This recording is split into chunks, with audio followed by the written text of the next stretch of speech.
7 billion more listeners. Blue Scholars, fire for the people. This. Not these. This. So, SMSL. What have you brought me today? Actually, a user sent this in to me. And I'm going to grab it from the bottom, even though it's very warm. Very, very warm. This is a hybrid tube amp / DAC. And it's got a couple really interesting things going on. It's split in half, top and bottom. This is the DAC portion down here. This is the amp portion up here. And as far as I can tell, there's only a small little channel that goes between them. That's to stop noise from passing through. Very, very, very reminiscent to the SMSL VMVD1, which is their $1,300 DAC. So I like this design. You know who else does this? Macintosh. So there. We're going to unplug everything and look at the back in a second. But it's just knob, 1/4 inch. You get 2 buttons. This switches inputs. This switches outputs and turns on the power. Then you have a DSD indicator, which we won't click on here because I don't DSD. And we got that indicator, which indicates if it's outputting to the headphone with a pre-out. With me on the table today are the AD2000Xs and the absolutely astonishingly lovely Klipsch Heritage HP3s. Also have the 600s here because you can't do a tube amp, whether it's hybrid or not hybrid, without 600s. I'll pause that.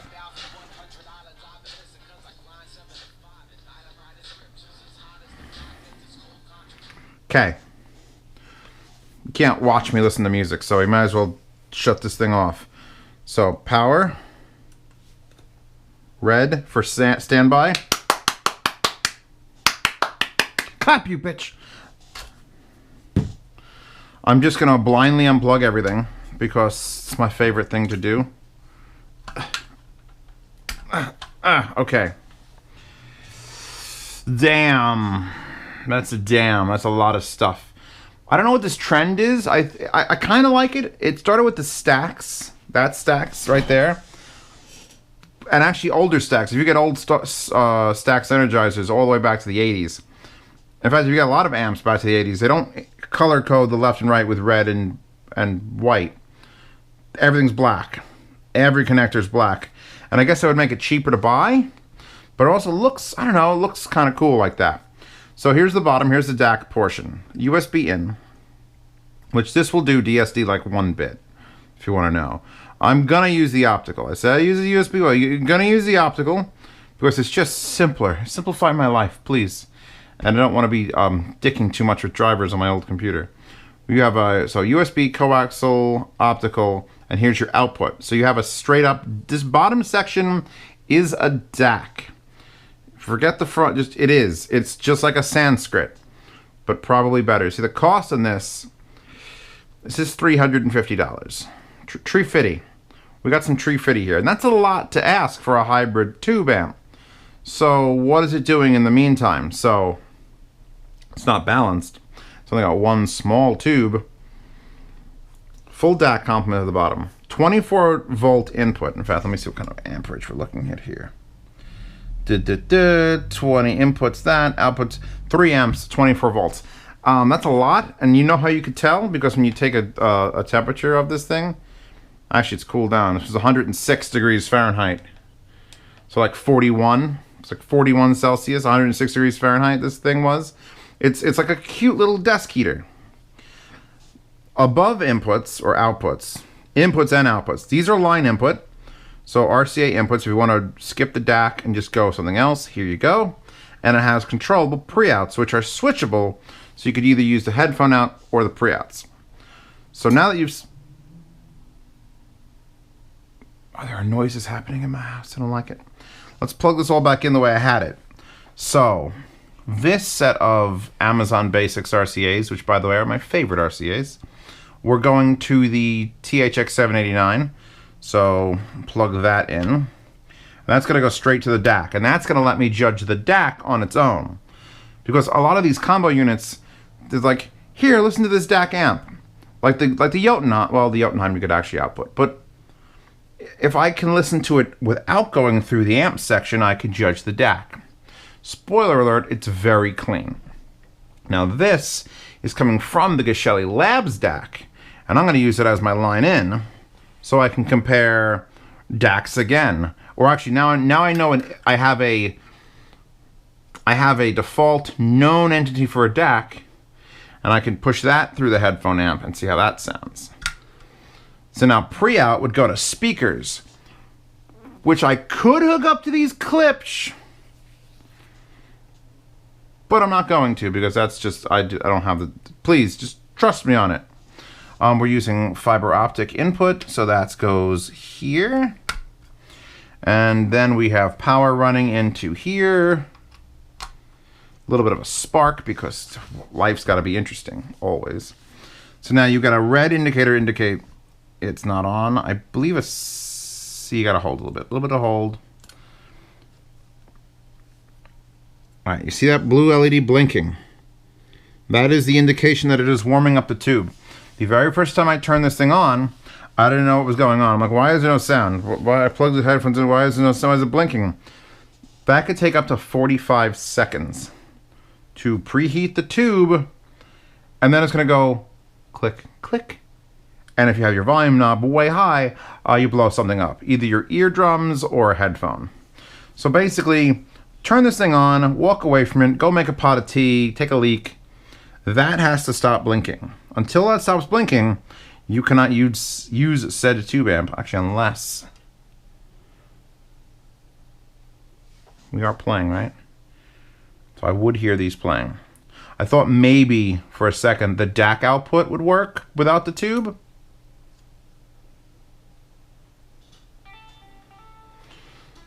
But apparently it does not, which is weird. Why wouldn't you just let the DAC do its thing? The DAC doesn't need to warm up. I'm pretty sure they're not preamping the tube through the DAC. Just a little bit of point of reference. DACs have amplifiers in them, but no, Zeos, I have just a straight DAC like this Geshelli Labs. Yeah, but it still has to make an analog signal. Even if it's only a 2-volt analog signal, there still needs to be an amplifier to come from the chipset to voltage. So there is an amplifier. So it could be possibly running through the tube to make the DAC go. It shouldn't be. It should just be a straight digital, normal solid state amp for that done. Let's organize some of my beautiful cables. So, real quick, get this out of the way.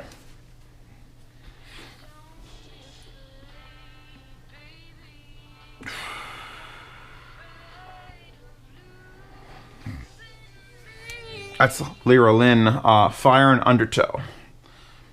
That works great. That sounds perfectly fine. Like, I would absolutely buy the 789 again if I heard it with this acting as a DAC. So, I mean, I'm using a sub $200 DAC. So this is I wouldn't call it a $350 DAC. It's a $350 unit with a DAC, but it's damn clean. So that's the purpose of that whole setup. Now, let's plug in something here. Does have sound? We do. The one thing I really wish this had is it really needs a gain switch. Because right now, because this is lit up red, we are using the optical input. If we press that, now it's blue. Blue is the coaxial digital input. Press it again and it's white. White is the Geshelli Labs input. Now here's the thing about the white input. The Geshelli Labs is currently set to the lowest output voltage, because that thing, remember, has 3 voltage settings. And with that output in the lowest voltage setting, I could actually use this volume knob. Like, that's as loud as it'll go on the knob, and the headphones are loud. Which is, it seems about, like, that seems like a nice controllable amount. Now, this is not just for this pair of headphones, these clips. Those are the same way. If I put this back around, green is USB, red is optical, that is about as loud as I ever want to get it. Like 10 o'clock, that, look how low we are here. This is not a loud song. Like, that's disturbingly loud, disturbingly loud. And I don't like it when it comes up that hot. I'd consider that hot. That is a very hot amount of like, and the Geshelli amp does the same thing. But luckily the Geshelli DAC, you can go into it and say, I want lower voltage. So if we want that, we clip this bitch over to the white input, which is the RCA input. And now I have actual freedom of movement. Like I can put this to halfway point and it sounds, that's the correct here. If I put it like 10 o'clock, that's good. Let me switch this over to red. Yeah, no. So that's my one little thing. It's like, Jesus, just calm down. You're just overactively trying to amplify things for me. Now, once you've decided on this and that, let's, I kind of wish I hooked to those speakers now, but I didn't. So let's pretend these are speakers. Let's pretend that 789 is speakers. And we're going to hook it up to the pre-out on the tube. Because it is a tube pre-out. So put that up. I'm going to lower this volume. Nothing's playing. We've got an okay volume. If you press... So now this switches through the inputs. We're going to press this once. And that goes from this indicator here, which is output, goes from blue to red. And that means you're no longer outputting to the headphones, you're now outputting to the line out or the pre-out on the back. So now this volume knob is controlling what the 789 is getting. And it sounds different than just a straight DAC output, as it should. Because now we're running that DAC through a tube pre, and the tube pre hybrid is out there. So it's doing a lot. This box is doing a lot. Now, if you had the speakers hooked up, you'd be able to press this button and it would switch between your headphones to your speakers without unplugging. So, golf clap. And then if you had another headphone amp, which is literally what it says in the manual, I downloaded the manual for this to double check everything. If you had the 789 and you are running through the lineouts, that's going to be on all the time. So you're going to 24-hour output to another headphone amp or power amp, and you're going to get a switchable output to the pre-outs, which could go for powered monitors, or if you had a straight-up desk amp and you just wanted to leave the volume somewhere, you can use this to control it. It's useful. It's fucking useful. Put this back on for a second. Hold on.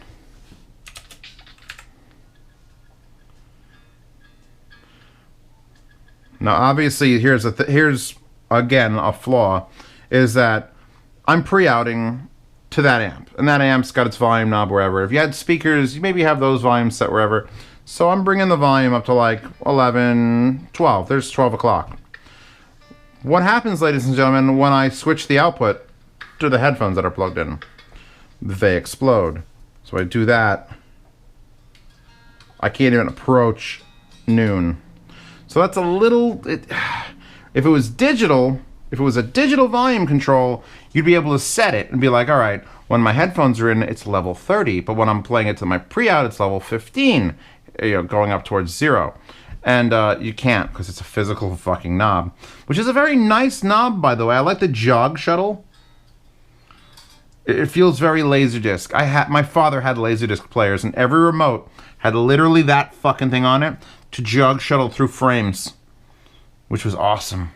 We used to watch that scene in Jurassic Park. Did you know there's a scene in Jurassic Park at the end when the Spoilers. Spoiler alert for Jurassic Park. At the end when the Tyrannosaurus Rex picks up the raptor and then throws him out of his mouth and the little thing and the banner falls down. There's a single frame where he's shaking him around in his mouth where there is no raptor in the Tyrannosaurus Rex's mouth. And it's visible on the Laserdisc. I'm not sure if they fixed that in the DVD. So right now nothing's playing. Hit this. Now that's playing. So that would be speakers, and I should have set it up to do that. But you get the picture, right? I don't know. You can explain it to you. I'm walking here. The only thing this thing is really missing, and for $350, I kind of wanted to have Bluetooth, and I know that sounds like, well, Zeos, aren't you an audiophile? I am, but I have a phone. Everyone's got a fucking phone, and if I have an analog input that's not some other thing, maybe I could plug a wire in, but most phones don't even have a fucking headphone out anymore, so Bluetooth would be nice. Because here it is, SMSL, the Sanskrit Pro had Bluetooth. All right? Take away the coaxial digital or something. Who? Raise your hand in the comments if you use coaxial digital for anything. And not because you're forced to, but by choice. Because if you have fiber optic and coaxial digital, there's really no reason to go with coaxial digital unless you just happen to have old RCA cables that you want to use. I mean, it's not a grounding thing. You don't even want to get metal touching metal inside of it. Fiber optic is just magic. It's just air and light. It's just numbers, man. Greatest scene in a fucking movie. So this thing, is it worth $350? Well, let me swap out the headphones again to the 600s because I haven't listened to these clips enough to actually use them as a reference. But they are gorgeous, and they're going to sit right in this table. Actually, you could do this if you're a badass. Boom. Badass people, that's how they put their headphone down. They're just like, boom, fuck, hanging on the table. We're on red, which is that, Switch to blue. We could shut this off. So now, these are 300 ohm 600s, HE 600s. And I know exactly how hard they are to power, and I know exactly how well they react to a tube. So when I take the volume knob from there to there, and that's like as loud as I ever wanted to get, I get a little nervous. I get nervous when there's, like, headroom is a thing. If you don't know what headroom is when, if you have a pair of speakers and you're feeding them 75 watts and your amplifier is 100 watts, that's probably not good. You only have a little baby bit. 25 watts is nothing when you get up there because it's a linear, no, it's an exponential. It's like an exponential. I forget what the hell it's called. But you want more power than the things need by a lot, by like double. So if you have a pair of speakers that you need to feed 75 watts, you should have 200. That's the way it works. Because a big bass note or something goes, and it can yank 173 watts or 151 watts. But you don't want to have it clip the amp and go past the limit. And the problem with this is I think it's got this power, but it's so accessible. That's Luca Stragnoli, who does a really good revision of Seven Nation Army that I wonder if I could put that in sound demos.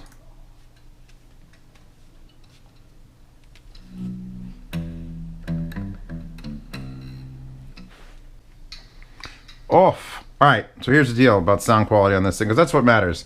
The DAC is pretty much fucking transparent. If you're looking for a $100 DAC, I can list them. You can get the Madi, you can get the Geshelli for like $150, you can get a Sanskrit for $99, you get all these things, so that's $100. It's $100 you get into like the really good transparent DACs. And I'm not going to say this DAC is better than that, so let's just put it in there for $100. Now we're looking for a hybrid tube amp, non-balanced, that can push 600s easily. Okay, so what's our budget? Because we're left with about $250 on top of the 100 we're spending for the amp, for the DAC. $250 is right at the line where you could like buy $100 solid state, but then you can't really get a tube out of it. So you start combining things and it's a fucking mess. Whereas this is an all-in-one. You're buying this because you want just this on your desk. This could rule your desk. This is a ruler. This could be the dictator of your desk. You get it? You plug in USB or fiber optic from your computer. It controls your speakers. It controls your headphones. You could line out to something else. You know, you have this amp or that amp, and you're fine. Could you do better with separates? Of course. The answer to that is always going to be of course. I have a puddle worth of separates. I've got DACs and DAC and DAC and amp and DAC amp and tube amp and solid state and Italian solid state and like multi-output. So obviously, if I could find a unit that did everything these do in one, it'd probably do everything this can do about 80% as good. That being said, I still think this is like a, it's a, what the fuck's the word? What's the word of something that does it to like, to be measured against? If I'm looking for a hybrid tube amp, if this didn't have a DAC in it and it was $250, it'd be a recommendation. So the fact that it just happens to shove a DAC in there with it means it's gonna be worth $350, straight up. I wish it came in the colors, because SMSL now has, here's another little DAC thing. I wish that it was like blue. Look SMSL's M100 is blue. Imagine how much nicer that'd be in blue, without a high-res audio sticker on it. So there you go. I do approve of the T1. What could they do to make it even better? I don't know, some heat sinks. Thing is hot. They're taking a tube. This is a full-size tube that's sunk into the fucking box, and tubes get hot, in case you haven't noticed. So it's just radiating heat in every goddamn direction around this box. It's like, you know what? Let's put a bun in the oven. Put a bun in the oven. So, a little bit of a heat thing, but I mean, if you want to keep your hands warm, I could just do this, and you're just going to be like nice and toasty the whole damn time. Gain switch, cool it off. If it dropped to 300, I'd say it's an instant buy. That extra 50 bucks sort of like irks me. But overall, desktop master. MX3. What about the MX3 Zeos? Well, the MX3 isn't exactly designed to output line out, where this is, and pre-out, and it's not a speaker amp, so why are you even asking me about that? That's dumb. I'm quelling the dumbness now, before we even end. So yeah, this is going back to its owner. I did enjoy my time with it, especially with 600s, which just love a nice tube. I mean, granted, it's not a real tube. It's not that.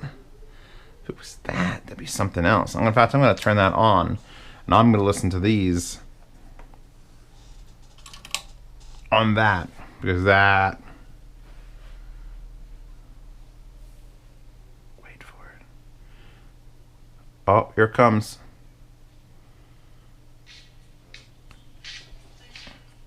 Yeah, no, see, that's, if you want a tube, here's the thing, if you want a tube, that's a fucking tube, because that's all that is a tube. Whereas this is a hybrid tube, and it's not ever going to give you what I'm hearing now, and that has exchange tubes, so that's like a $400 and something tube amp at this point. Oof. Okay. Anyway, I approve. Just make sure you know what you're getting with this, because you could do better with separates. It's just going to take up more room. So again, golf claps, SMSL, and I'll make one in red or blue, and I'll be very happy. Wallpaper, 02. What a waste of a waifu. Available in the description. The Patreon, which will have yard sales, which will not have this in it, because again, I borrowed this from a user, will be in the yard sale. This stuff, however, well, most of this stuff, some of this stuff, and all those headphones will be in the yard sale. If you don't know what that is, it means I sell it. From the 1st to the 10th of every month, I gotta get this shit out of here. Get the fuck out of here. I don't need you anymore, Clips. Just get out of here. Not that I don't love you, baby. Shh. But yeah, that's what the yard sale does. You also get to see these reviews a week early. You also get, if you get into the $10 tier, you get into a private Telegram chat with other people who are willing to throw $10 a month at me. And we all fix each other's problems. It's kind of hilarious. And then we have watch-offs, and we help Pasta not get home invasions. It's great. So the Patreon, check that out. Wallpaper link, check that out. Links to this, along with, I don't know, like a couple alternatives. Like, here's a DAC, and here's a solid-state amp, and here's a switch box from, you know, the shit sis, and here's a tube amp, and all these things you can get for about the same price. And then if you want to change one thing out, you could do it. See, that's another thing about a combo. This is it. You're stuck with it. Now, if you don't feel like using the amp or the pre-out on it ever again, you can still use it as a DAC. Plug in fucking... Actually, I'd pull the tube out, plug in fiber optic, and stick it behind somewhere and just have it output RCA. Anyway, click this link here for the Patreon, and click any one of these videos if you haven't seen them. I'm trying this new thing where I point. I don't know if it's going to work. But yeah, this is Z Reviews. Welcome to Z Reviews, and goodbye from Z Reviews. I'll see you tomorrow.